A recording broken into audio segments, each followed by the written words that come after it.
Introducción a la epistemología por Fabián Gómez, 11.1. Introducción a la epistemología. ¿Por qué existe la epistemología? Es una explicación que el autor del video, Juan Della, ha ido encontrando con el pasar del tiempo, él solo, y gracias a varios factores. La epistemología es la parte de la filosofía que estudia el conocimiento y hoy por hoy, hace ya 1 o 2 siglos, se le agregan científicos. Es decir, que la epistemología es la parte de la filosofía que estudia el conocimiento científico. La palabra epistemología tiene más de 2400 años, por lo tanto no nos debemos quedar solo con la definición moderna.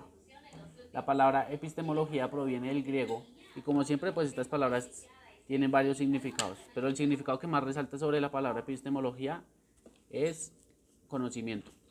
O sea que epistemología es igual a conocimiento. Para los griegos, el conocimiento de la verdad no era la misma idea que tenemos nosotros hoy por hoy en el siglo XXI. En aquellos tiempos decir la verdad para un filósofo es decir la verdad, o sea, la verdad absoluta. En cambio, hoy en día, a decir verdad, pues las cosas son un poco diferentes. Los antiguos filósofos decían, según ellos, la pura verdad. O sea que no había que hacer explicación científica ni nada. Lo que decía un filósofo era la verdad y no había contradicción. Los griegos tenían una preocupación sobre el en sí. El en sí es la verdad y en sí misma.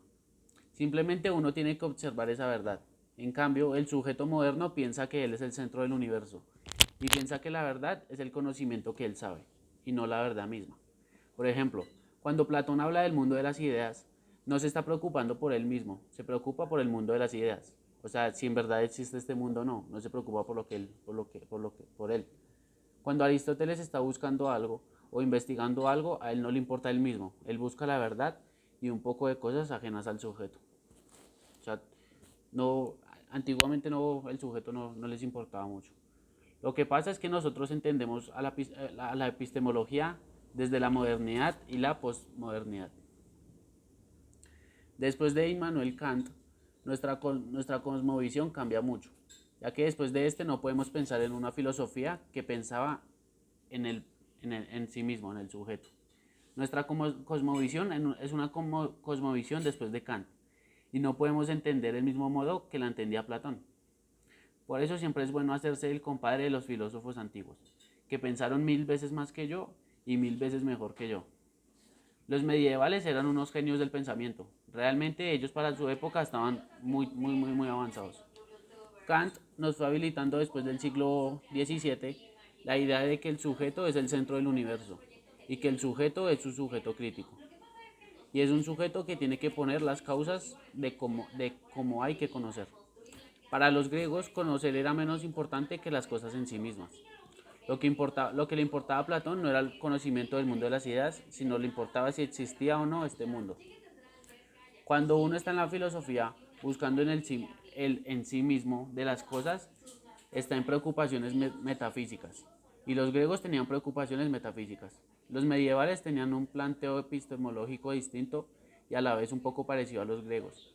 Ellos se preocupaban por el en sí mismo como los griegos, pero a la vez en el en sí mismo era la creación de Dios y Dios era el en sí mismo. Es un poco como enredado. En la modernidad aparece nada menos que Emmanuel Kant, que es un genio porque Kant hace un giro copernicano, que significa que él divide de una vez por todas la historia de la filosofía.